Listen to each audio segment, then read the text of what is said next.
الواقعة اللي هحكي عنها النهارده هي واقعة فعلا تثبت لك قد ايه ان مش اي حد تديله الثقة الكاملة، ومش اي حد تشوفه لابس كده وابن ناس يبقى ابن ناس.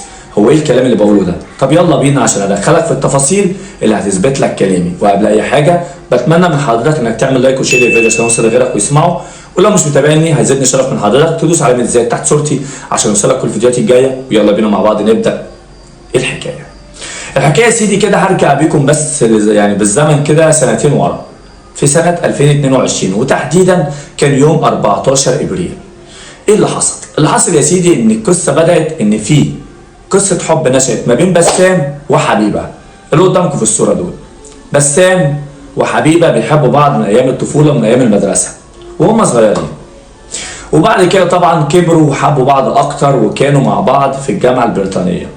طبعا بعد الحب لازم يكون في ارتباط، يعني حاجه تربط ما بين الاثنين، فقرر ان هو يروح يخطبها. وكانت الحياه جميله جدا، والكلام ده كان في مدينه الرحاب. ابوها طبعا وافق ورحب ومفيش مشكله، لحد ما اكتشف بسام حاجه غيرت حياته خالص، او تقدر تقول كده كانت سبب في وفاته. بسام اكتشف ان يعني حماه اللي هو ابو حبيبه اللي هو اسمه اشرف او اشرف حامد، ان هو راجل مزور وعليه كمان جرائم نصب كتير. فطبعا بدأ ان هو يهدده ويقول ان هو هيبلغ الاجهزه الامنيه ولازم ان هو يسلم نفسه. لكن طبعا الكلام ده ما عجبش الحاج اشرف.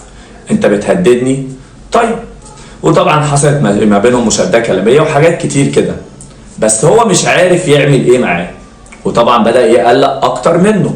فقرر ان هو يستأجر شقه، لانه طبعا هو صاحب مكتب مقاولات، وطبعا قرر ان هو يستأجر شقه في مدينه الرحاب برضه.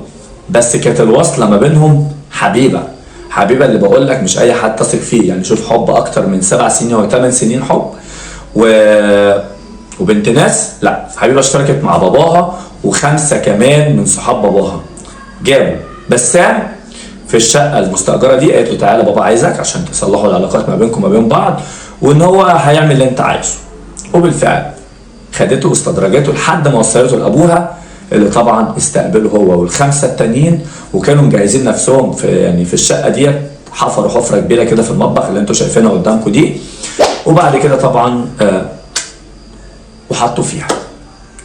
لكن طبعا الموضوع ده كله اتكشف والجريمه اتكشفت، والمباحث الامنيه او الاجهزه الامنيه طبعا كشفت الموضوع كله وتم القبض عليه.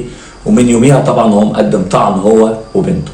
لكن إرادة ربنا وعدل ربنا فوق كل شيء، لأن أي حد بيغلط لازم يتحاسب.